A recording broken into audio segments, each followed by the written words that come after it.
unforgettable month, football brought us together, and KBC was right at the heart of the action. Kenya lead! This journey was made possible because of you, our incredible partners, advertisers, and sponsors. Full time, and Kenya have done the unthinkable. You trusted KBC to deliver the passion, the energy, and the thrill of CHAN 2024 to millions of fans across Kenya and the region. From all of us at KBC, we say thank you for walking this winning journey with us. KBC, your true sports partner.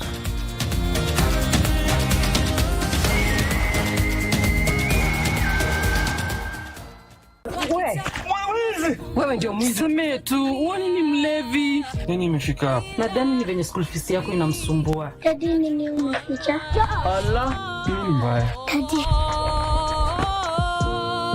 nini? Elijah, wewe. Nika. Hakuna mahali imeandikwa mimi ndio nitamaliza umaskini wa familia yenu. Ile kitu anafanya na Pastor John. Nyamaza. Nitacheka mimi.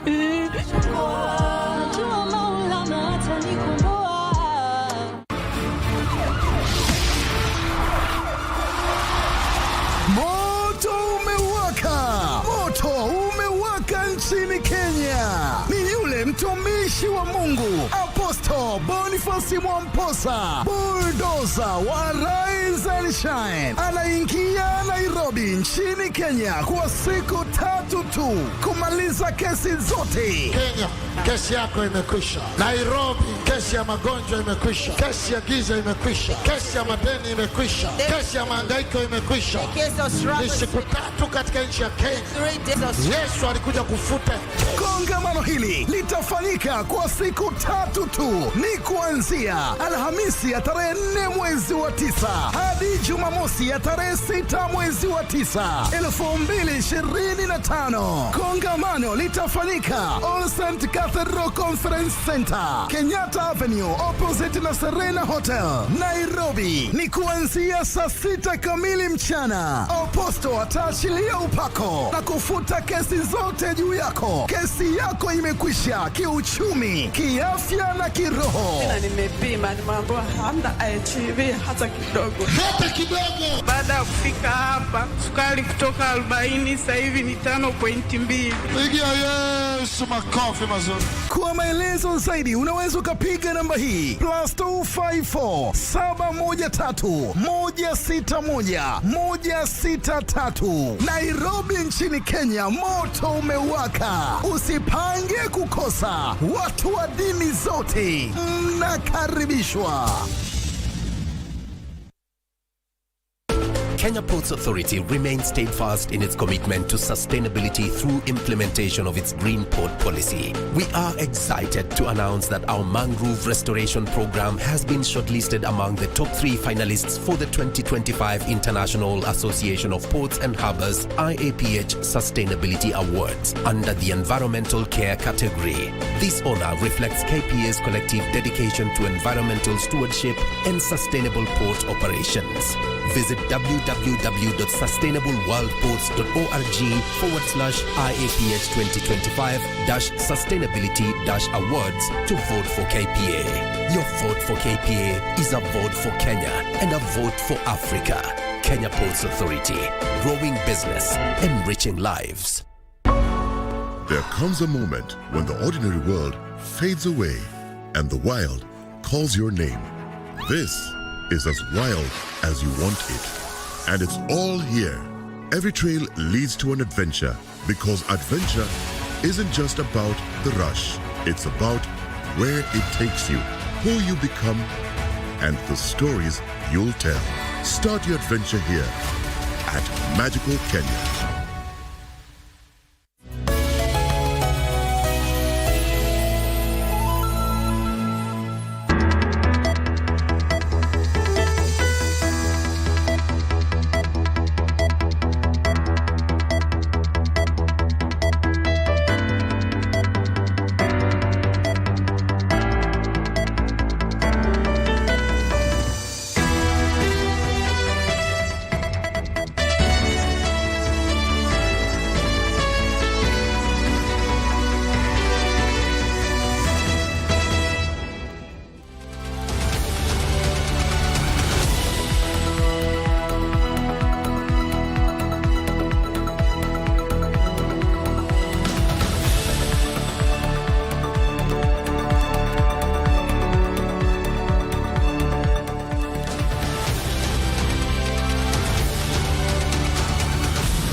The Office of the Director of Public Prosecution applies to withdraw corruption charges against former Migori Governor Okoth Obado. Also in the bulletin, we shine a spotlight on Johnston Macau, a key figure in President Mboya's administration. Good evening and welcome to Prime Edition this Monday, the first day of September 2025. Top in the news tonight.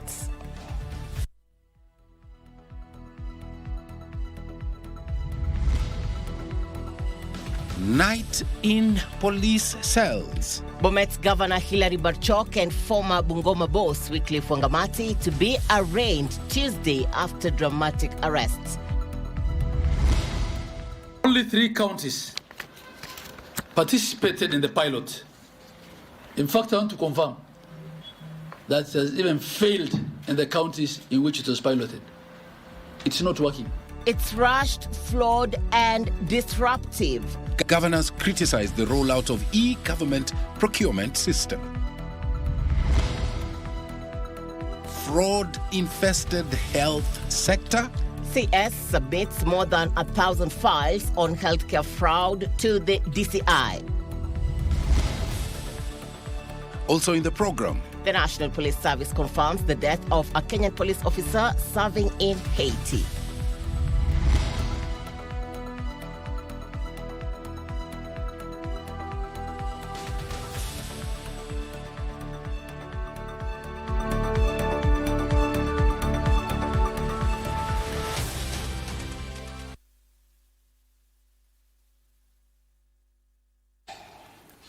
Thank you very much for joining us. My name is Mboya. I am Muchuma Odim. Our socials at KBC Channel 1 on X, Facebook, and YouTube. Our sign language expert tonight is Anne Wangeshi.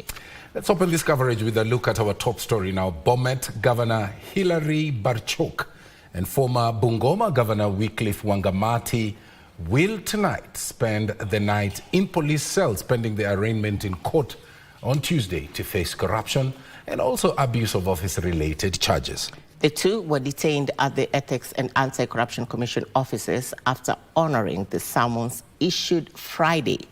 Wangamati, however, claimed his arrest is politically motivated in a bid to derail his bid for the Bungoma gubernatorial seat in 2027 polls. Giverson Maina is the one who documented this report.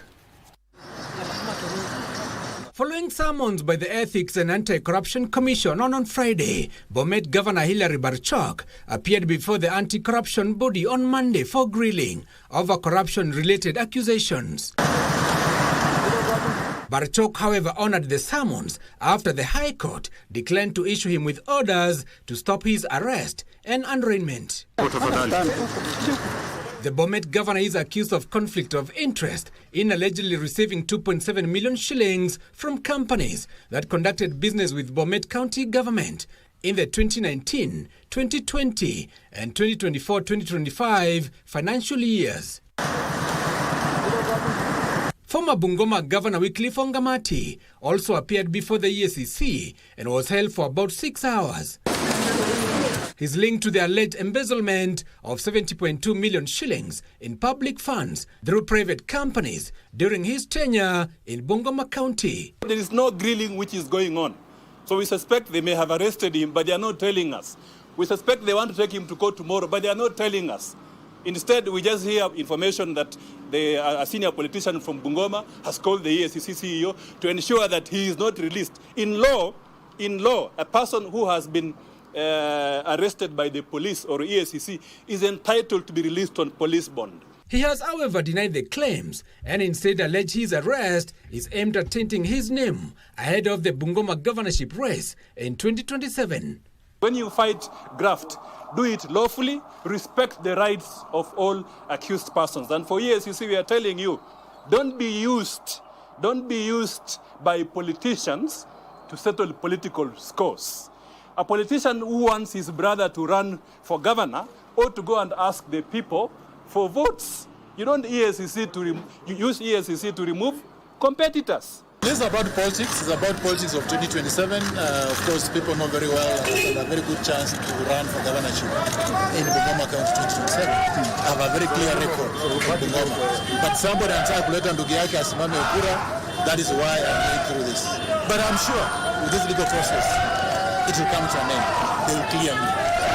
After grilling, the duo are booked at Kilimani police station, where they'll cool their heels the entire night ahead of the arraignment in court on Tuesday.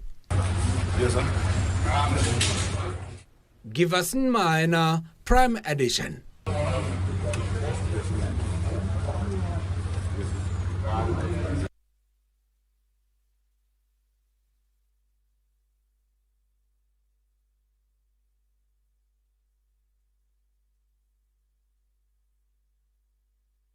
A moment of freeze there just to take in that story. But now let's cross over onto Health Watch and look at the next item. The Council of Governors has criticized the National Treasury over the rollout of the e-government procurement system, calling it rushed, flawed, and disruptive to essential services. Now, they said that the system was deployed nationally after being tested in only 3 counties and has paralyzed procurement, particularly in the health sector.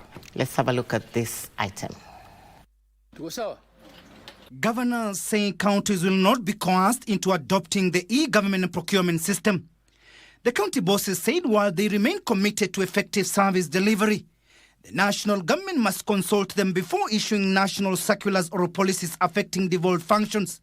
Only 3 counties participated in the pilot.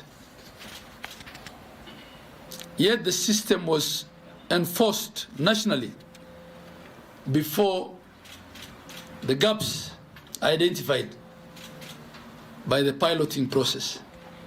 In fact, I want to confirm that it has even failed in the counties in which it was piloted. It's not working. The national government has defended the new procurement regime, saying it will stem corruption and improve efficiency in public procurement.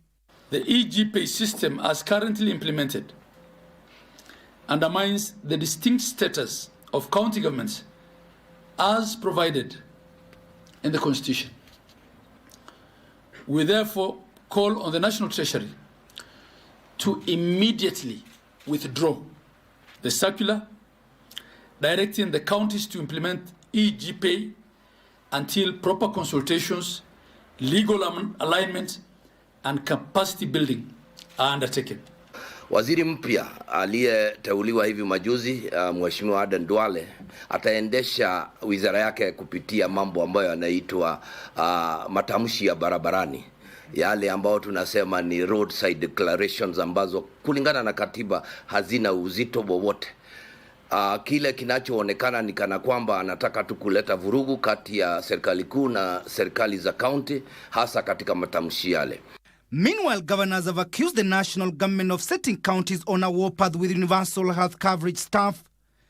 The Council of Governors accused the Ministry of Health of altering the contracts of the UHC staff without the involvement of the county governments. They have failed to provide sufficient funding to absorb these people until their contract has come to an end. They want to set up the counties against their workers. Governors want the Minister of Health to allocate 7.7 billion shillings in line with SRC-approved salary scales if they want a seamless transfer of UHC staff to the county governments. Timothy Kipnusu for Prime Edition. Moving on, the Ministry of Health has submitted a total of 1,188 files and supporting evidence of healthcare fraud to the Directorate of Criminal Investigations for further investigation and prosecution. While handing over the files at the Ministry of Health headquarters here in Nairobi, Kenya, Health Cabinet Secretary Aden Duale said 190 of the files came from Social Health Authority, while 998 others are from the Kenya Medical Practitioners and Dentists Council. Tilio Marco has that report. Health Cabinet Secretary Aden Duale says the submission of the files has followed an intensive forensic review and a comprehensive digital audit that led to the closure of 1,300 health facilities implicated in fraudulent or non-compliant practices.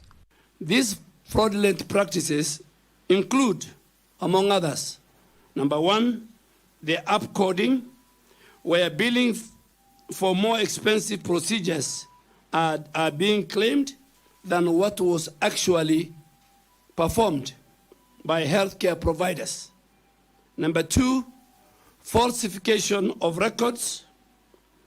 That means submitting altered or fake medical documents as part of the claims. He announced the creation of a multi-agency investigation team comprising officers from the Directorate of Criminal Investigations, Ministry of Health, Social Health Authority, Kenya Medical Practitioners and Dentists Council, and the Digital Health Agency. This team will work closely to ensure that all the perpetrators, be they facility owners, or doctors, or patients, face the full force of the law. This exercise will be taken very, very seriously. The files submitted include 190 by the Social Health Authority from 24 facilities with concluded evidence of fraud, 61 facilities with ongoing investigations, and 105 facilities closed by the Kenya Medical Practitioners and Dentists Council that also had contracts with the Social Health Authority.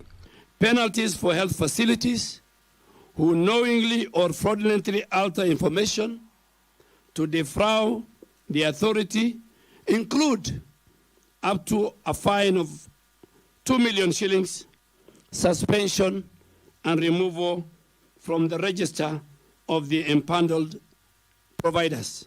Kenya Medical Practitioners and Dentists Council submitted files for 998 facilities operating in violation of the law. The Cabinet Secretary added that SHA has suspended a total of 85 health facilities for fraudulent activities to allow for investigations. Tilio Marco for Prime Edition. On to a story that we teased at the beginning of the program. The National Police Service has confirmed the death of a Kenyan police officer serving under the Kenyan-led multinational security support mission in Haiti. A statement from NPS says the officer died on Sunday at around 2 a.m. Kenyan time in a road accident along Kenskoff Petionville Road in Pellerin 9 area. The next of kin has since been notified. Reports indicate that MSS officers were involved in a fatal road accident during a recovery operation involving 2 Max Pro vehicles during a towing process at around 2 a.m. Kenyan time. The Kenyan officer and 2 civilians died while 8 other MSS officers sustained injuries. 3 of the injured officers are in serious condition and are currently receiving medical care in the hospital. The multinational security support mission, in collaboration with the Haitian National Police, is making arrangements to repatriate the officer's body to Kenya and ensure the injured personnel continue to receive the best possible medical care.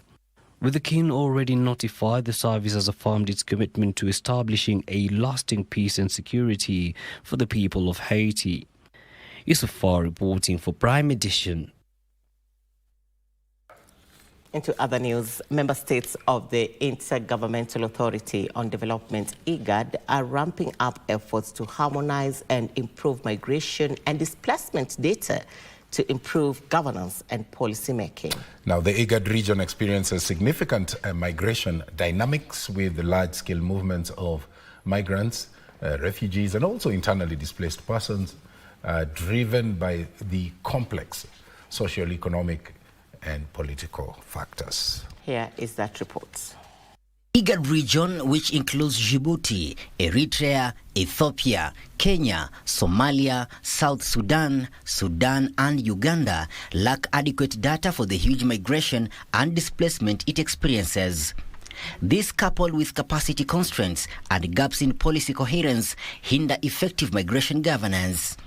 Speaking in Mombasa during the 7th Regional Migration Data Technical Working Group meeting, IGAD Director of Health and Social Development, Ambassador Musa Megwegwe Ali, affirmed the member states' commitment to advancing evidence-based approaches in managing migration and displacement challenges. We are already in advanced in this area because we already integrated in our population. We give the services like education, health, and other services to integrate. This is to, change the dynamic in the regions in the good way. Some of the milestones on this front are the operationalization of the regional strategy for the development of statistics, the migration statistics reports, and the establishment of a technical working group on migration and data, and the Sub-Saharan Working Group on displacement statistics. The Kenya National Bureau of Statistics Acting Director for Population and Social Statistics, Rosemary Bowen, affirmed that Kenya is committed to the development of data for planning and resource allocation. According to SDGs, we are not supposed to leave anyone behind. Therefore, when you provide statistics about that movement, that particular person, you help the government and also the region to be able to plan for resources for them, and not just education, not just health, but all aspects, including governance and security. Michael Mondiga for Prime Edition. It's 18 minutes past the top of the hour. You're watching Prime Edition. And coming up, a family in Githurai is in distress after the disappearance of their child. That and much more coming up after the short break. Stay with us.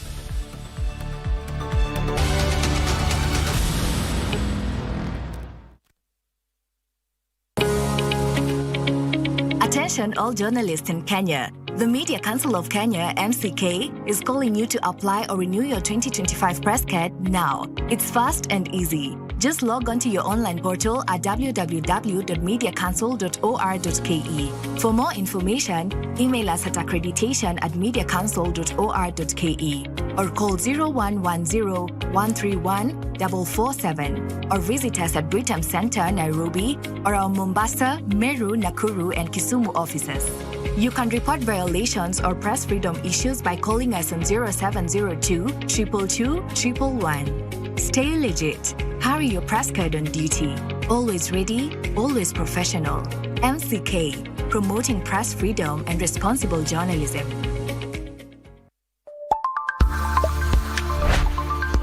I will build my church. The gates of hell shall not prevail against it. This September, Uhuru Park will thunder with revival. This place that gave birth to a revival to a continent will once again give birth to a revival to a generation. 5 days of worship, word, and breakthrough. Experience word that awakens destiny and presence that transforms lives. Join a nationwide awakening like no other. Come as you are, seeking, believing, expectant. Rema Feast 2025. And so here it begins again from the 1st to the 5th of September 2025. Entry is free.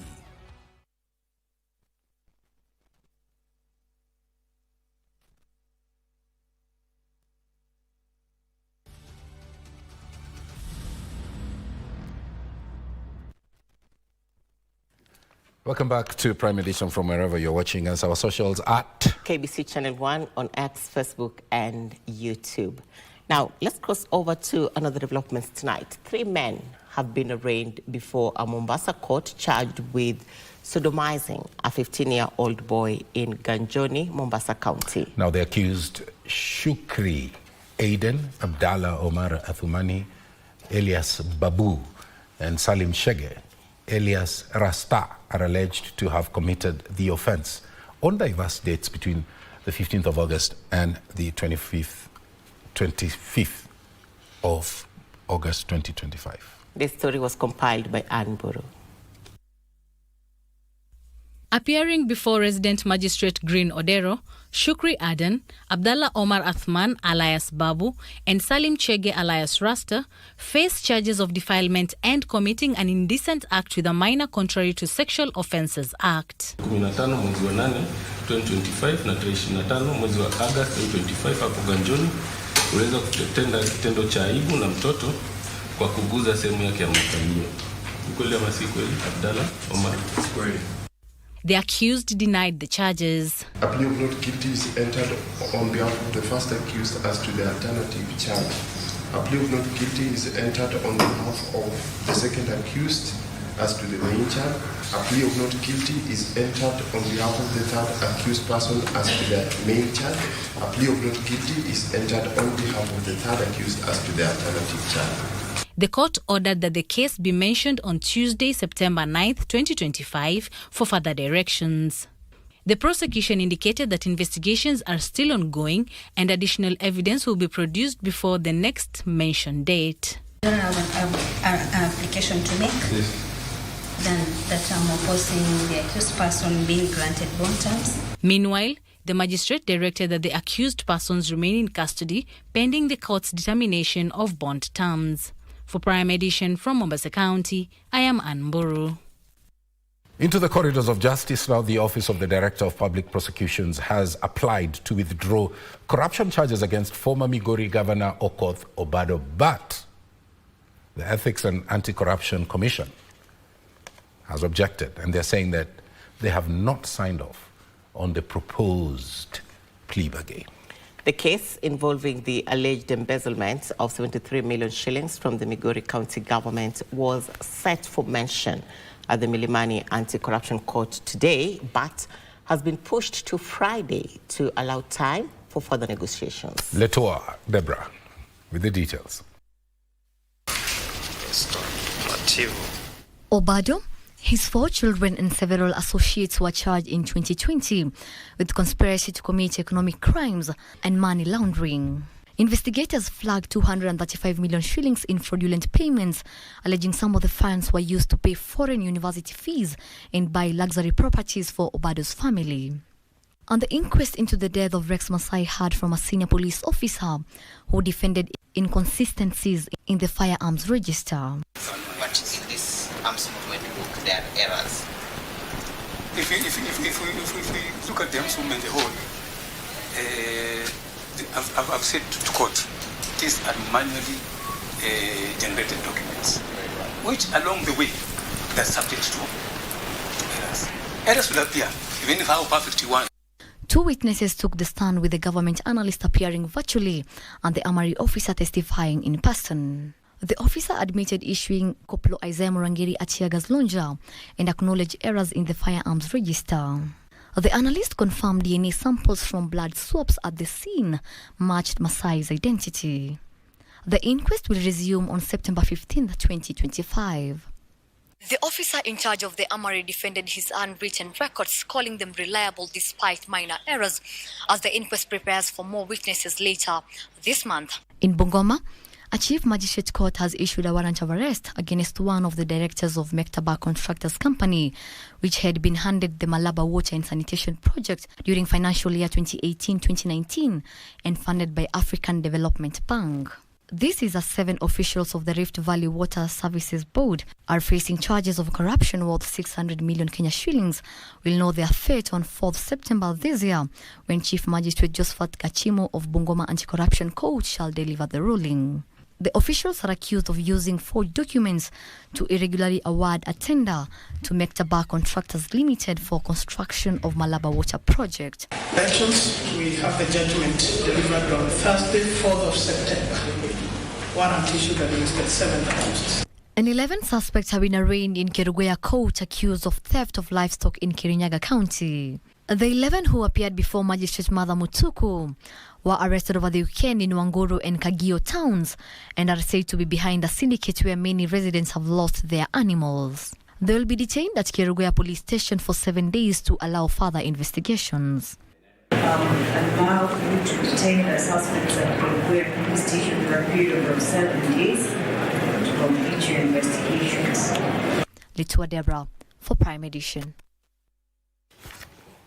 Let's now take you to the counties. A family in Githurai, Nairobi County, is in distress following the mysterious disappearance of their child. The girl, who's aged 8, was last seen on Saturday last week at school. Details of this and more stories in our County News Roundup. The family of Winest Baraka is appealing to anyone with information that may lead to her whereabouts to volunteer it to the nearest police station. Naambiwa alitoweka children home saa 12 jioni siku ya Jumamosi. Nilijulishwa jana hivyo.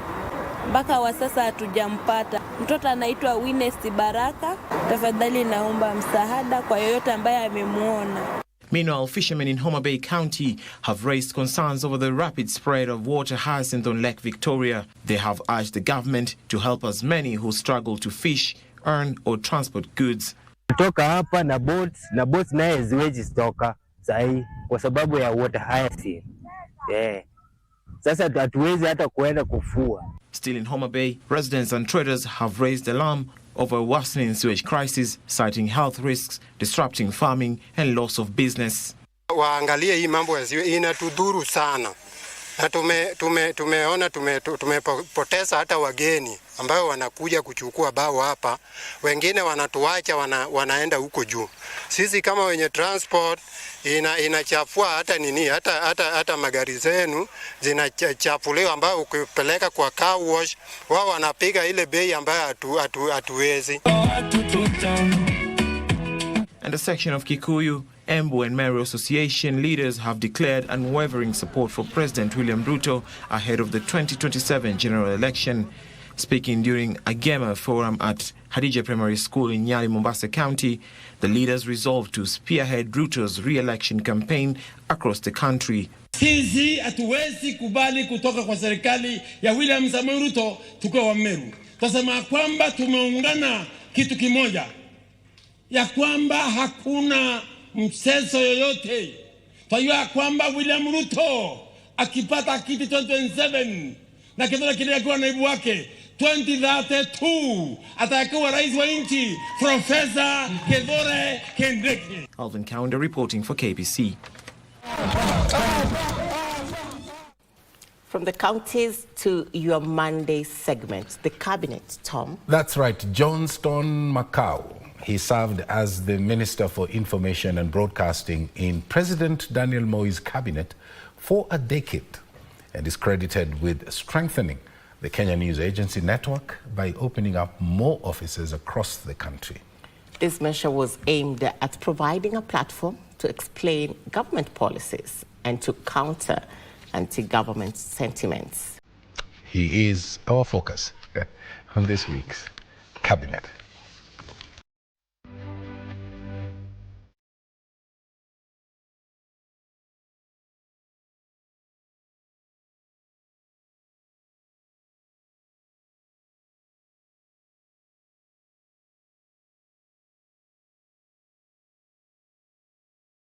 Johnston Mwendo Macau was born in Yatta village in Mboni constituency of Machakos County.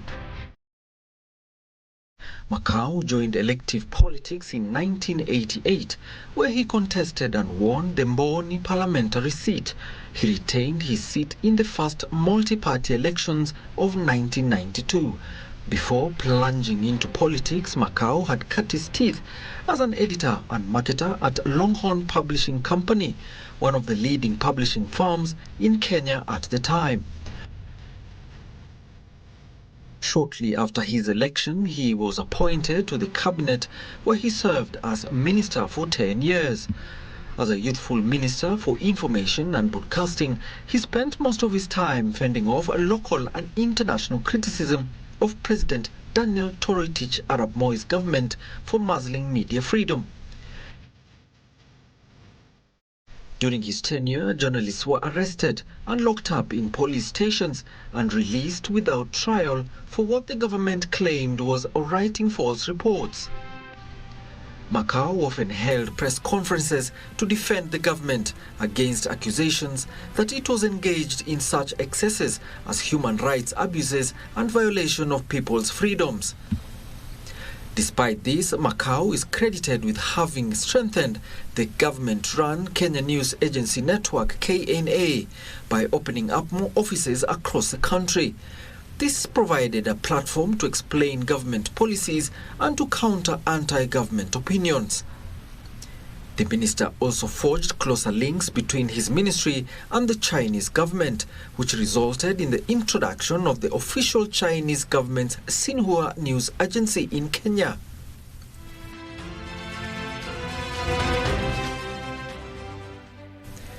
He also often recognized and occasionally awarded talented local actors and musicians and demanded that they be promoted through the Kenya Broadcasting Corporation TV and radio stations. Macau lost the Mboya seat in 1997 elections, after which he retired from active politics and concentrated in his own businesses. He died in June 2005.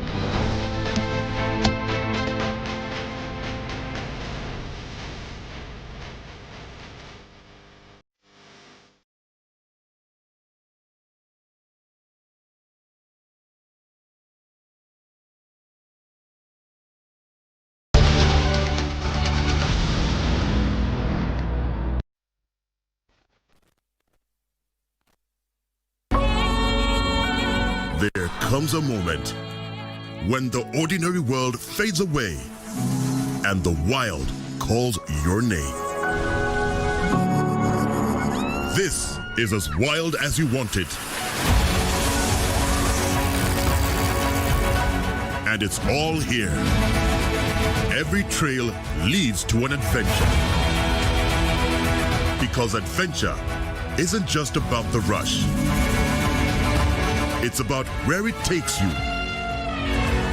who you become, and the stories you'll tell. Sometimes you need the thrill. Sometimes you need the journey. Start your adventure here at Magical Kenya. Kenya Ports Authority remains steadfast in its commitment to sustainability through implementation of its Green Port policy. We are excited to announce that our mangrove restoration program has been shortlisted among the top 3 finalists for the 2025 International Association of Ports and Harbors IAPH Sustainability Awards under the Environmental Care category. This honor reflects KPA's collective dedication to environmental stewardship and sustainable port operations. Visit www.sustainableworldports.org/IAPH 2025-sustainability-awards to vote for KPA. Your vote for KPA is a vote for Kenya and a vote for Africa. Kenya Ports Authority, growing business, enriching lives. It starts with little moments of courage.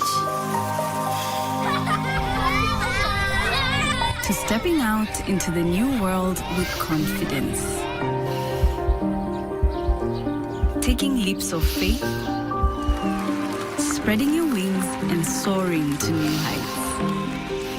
Your mother's love is with you wherever you go. Stay soft. Nothing lasts like mom's love.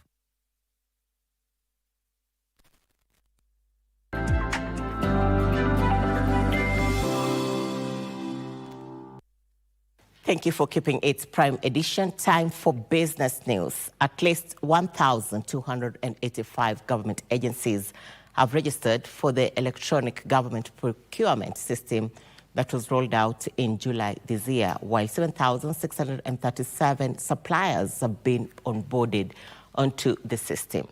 National Treasury Cabinet Secretary John Mbadi says enrollment has risen in the recent days after the government said no procurement would be made outside the system.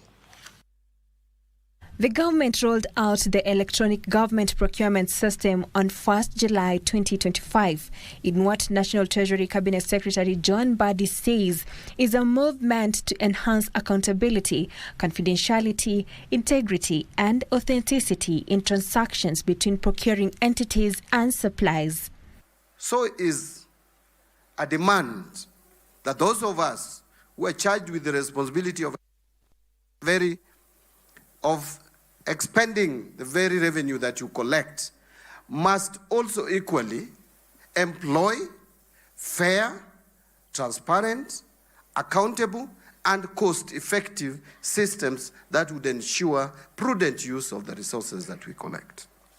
Although enrollment was initially slow, with some protesting the introduction of electronic government procurement system, Mbadi notes that registration has steadily picked up as government agencies and suppliers rush to comply. About 31 counties, their budgets have come from the controller of budget. Wengine wanapika kelele na hata budget yao haijakuja. The 31 which have come, they are being processed. 13 of them I will give the statistics after today, maybe tomorrow. 13 of them have been processed. In fact, 2 counties are ready to start putting their annual procurement plan in the system. They are ready, they can put it. Despite earlier concerns raised by the Council of Governors, Mbadi says 31 county governments have registered for the electronic government procurement system, with 13 devolved units fully compliant. He says hundreds of trainers of trainees have been capacitated to ensure the smooth implementation of the system. Sylvia Gatti reporting for Prime Edition. To security concerns in the world of business, a deal for joint maritime security operations is in the offing by countries along the Western Indian Ocean coastline that are seeking to combat illegal fishing and other transnational maritime crimes. Kenya Navy Commander Major General Paul Otieno says the collaboration seeks to enhance Kenya's blue economy activities. Kenya, Madagascar, Mozambique, South Africa and Tanzania are losing billions of shillings to illegal fishing. The 4 countries are among those who have representatives in Mombasa for a key meeting aimed at combating illegal fishing, piracy, human and drug trafficking and other transnational maritime crimes. The countries are seeking to agree on a joint maritime security operation. Maritime threats, whether piracy, smuggling, illegal fishing, environmental degradation, amongst other, are transnational in nature and required a unified, operationally focused response.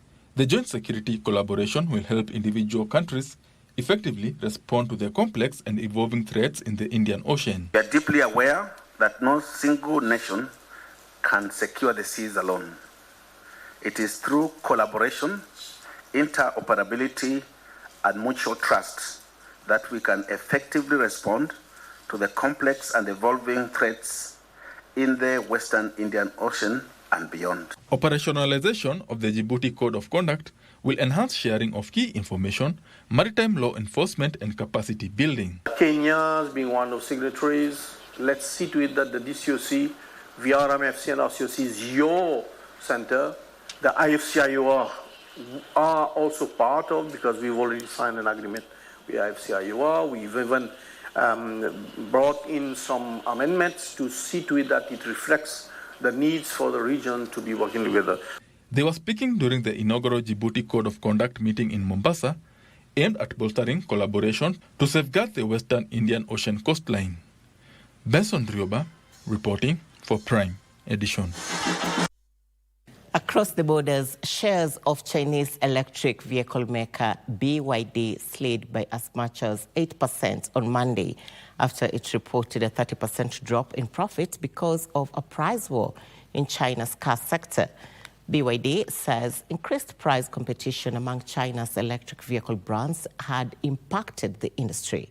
Here are the details of this and other stories making headlines across the globe.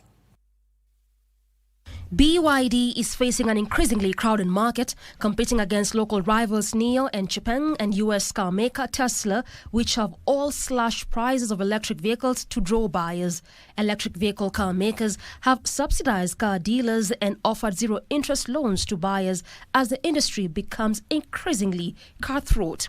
This has prompted warnings from Beijing, which urged automakers to stop the aggressive discounts in order to protect the economy. Average car prices in China have fallen by around 19% over the past 2 years, currently standing at around $23,100 according to industry estimates.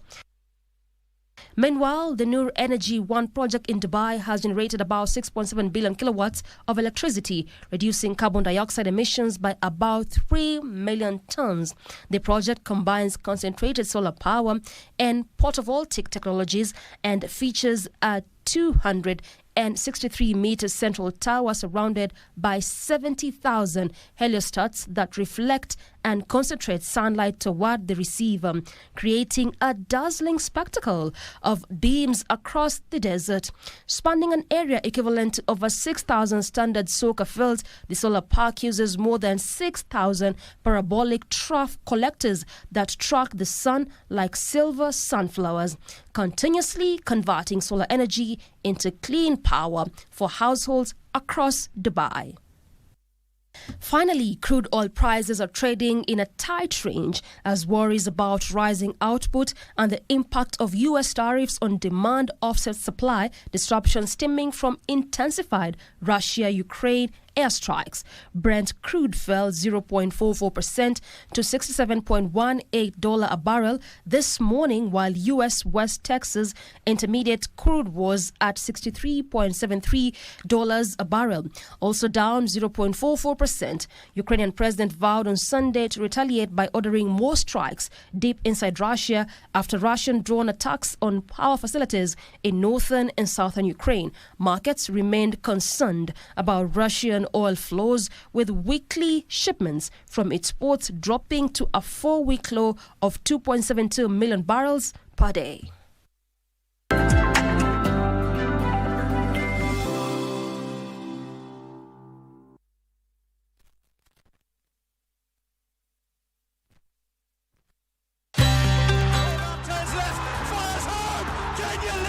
During this 2024 Chan moment, every glass of milk tells a story of care, quality, and goodness from the farm to your table. At the Kenya Dairy Board, we ensure that every drop you drink is fresh, safe, and wholesome from licensed dairy business operators you can trust. Milk is nature's pure gift, packed with calcium for strong bones, protein for growth, and vitamins to keep you healthy and active.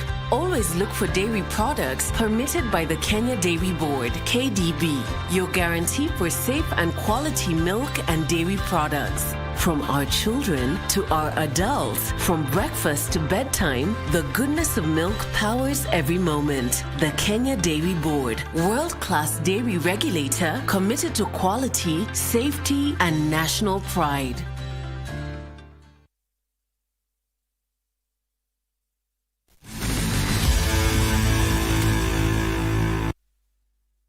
A very good evening to you. My name is Daniel Wahome and welcome to Prime Edition Sport. The first batch of Kenyan athletes to this year's World Athletics Championships will leave the country for Tokyo, Japan on the 8th of this month. This was confirmed by Athletics Kenya President Jackson Tuwei, who exuded confidence with the team which has been in camp for 3 weeks now. The World Championships are slated for the 13th to the 21st of this month. Frederick Moki has the details.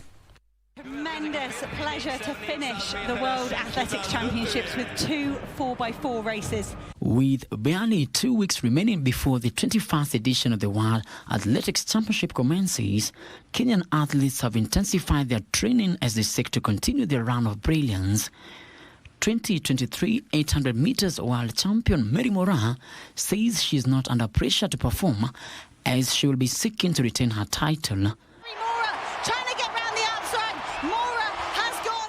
Mora will line up against Lilian Odira, Vivian Chebet and Sarah Mora as they seek a podium finish. Okay, nasa sema kwa 800 meters women, I think we are a strong 4 of us, Lilian, Vivian, Sarah Mora, the junior, and I, we are ready. And my prayer is in the World Championship tufike finali sisi wote, kila mtu achunge kondo yake na tumalize podium sisi wote. My name is in Tokyo is just to go, get another PB. God willing, make it to the finals. Then after that, we figure out what is possible. For the first time in history, Kenya will have 3 relay teams in the World Championship, having qualified for the events. Debutant Dennis Wangui has expressed his zeal to show a splendid performance. I'm very ready. I've been training, and I got what it takes to go out there and show what I'm capable of. Part of training has been, especially we've all been training, especially, not, I won't say separate, but focusing on how to bring up speed and, of course, speed endurance in individual people so that when we come to do the baton, everything just clicks. The first batch of athletes will leave Kenya for Japan on 8th, while the second batch will leave on the 10th. The Ministry of Sports for the support that they have given us. I want to thank the government for all the support that they have given us up to where we are today. First, we want to thank the Federation for allowing us to have this kind of time, because this is the first time we are having training for the last 4 weeks. Already we have done our 2 weeks, and this is the third week. During the previous edition, which was held in Budapest, Hungary, Kenya amassed a total of 10 medals, 3 gold, 3 silver, and 4 bronze medals. Frederick Mwoki for Prime Edition. And the Harambee Stars continued with their training at the Utalii grounds in Nairobi ahead of the World Cup qualifying match against Gambia, slated for this Friday at the Moi International Sports Centre, Kasarani.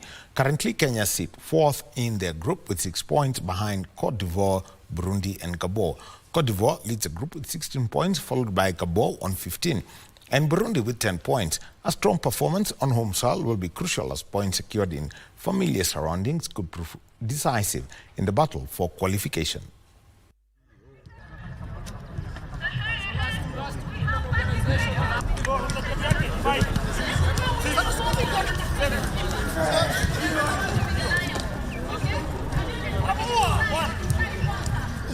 The top teams, Ivory Coast and Gabon, they've been doing exceptionally well up until now, but they might suffer some matches, and if you win your remaining 4 matches, you put yourself back in there.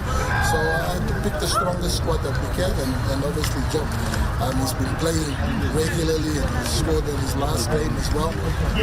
So he was a player that's interested and he plays on the wing. So it's an area where we could do it with top quality players. It was a difficult game, and we expect the same kind of performance from them. But right now the team is in good spirits, the players are motivated, the fans are really gearing up to support us, and I believe we are going to replicate a good performance like you saw in China.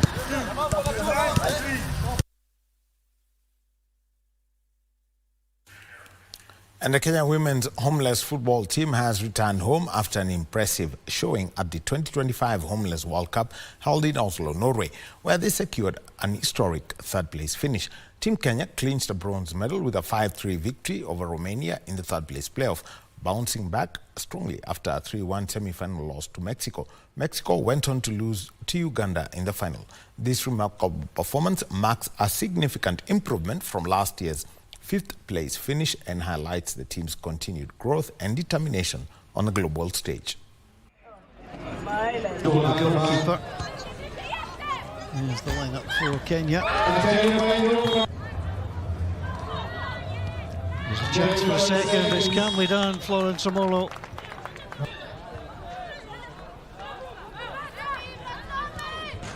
It's a hat-trick for Florence.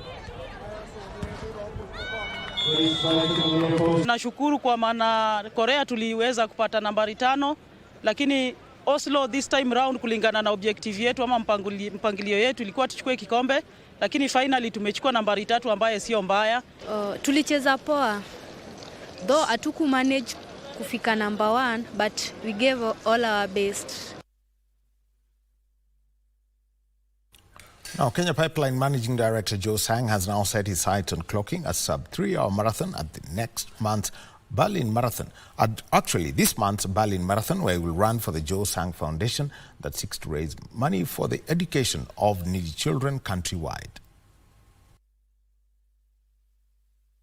Kenya Pipeline Company Managing Director Joe Sang is targeting better times at the Berlin Marathon set for 21st September, and which will act as the focal point of this year's fundraising campaign to raise 200 million shillings. Sang competed at the Chicago Marathon last year in October, clocking 3 hours and 7 minutes.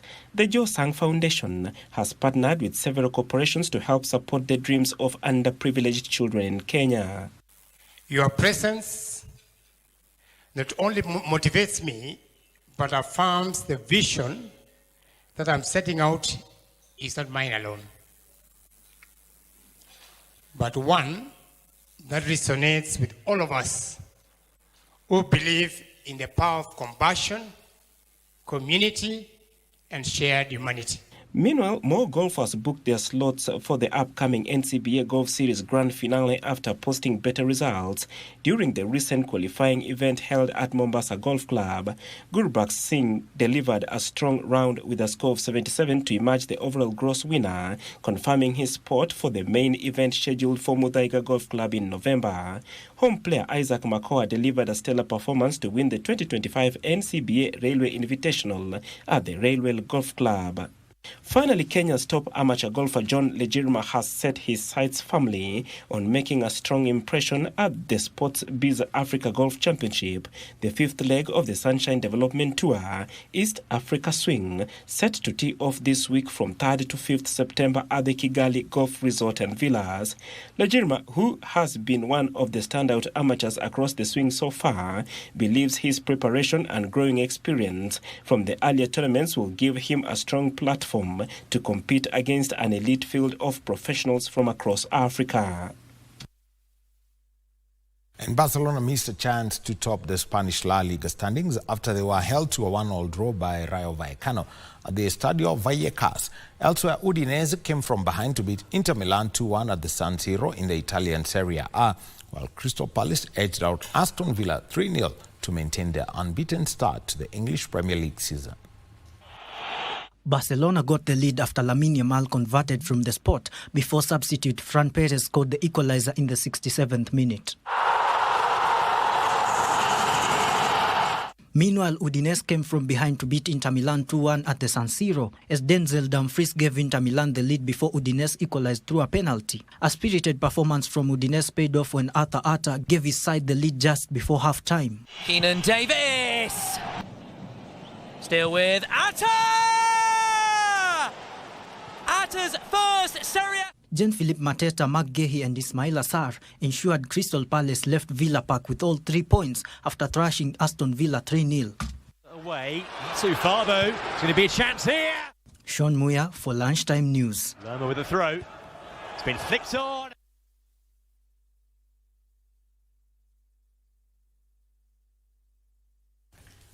And that's the sport for tonight. Remember that you've got the US Open happening, so can Novak Djokovic survive the US Open and win that coveted Grand Slam number 25? That's something we'll keep tabs on all of this week. My name is Daniel Wahome, and remember that Chan ilikuwa KBC.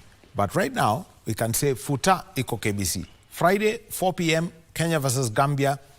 Do not miss that link, because if you blink, you'll miss it. My name is Daniel Wahome. Back to Tom and Irene. Blink, you miss it. So make a date for that match on Friday. Well, we have to go now. Thank you for your time. Yes. Thank you for your feedback on our social media platforms. That's KBC Channel 1. My name is Muchuma Odim. Our sign language expert tonight is Anwangeshi. And I'm Tom Mboya. You know what? We're going to do this again over tomorrow at exactly the same time, same place. So from all of us here, the Prime Edition in the back, and good night, and God bless you. See you tomorrow.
Kenya Ports Authority remains steadfast in its commitment to sustainability through implementation of its Green Port policy. We are excited to announce that our mangrove restoration program has been shortlisted among the top 3 finalists for the 2025 International Association of Ports and Harbours IAPH Sustainability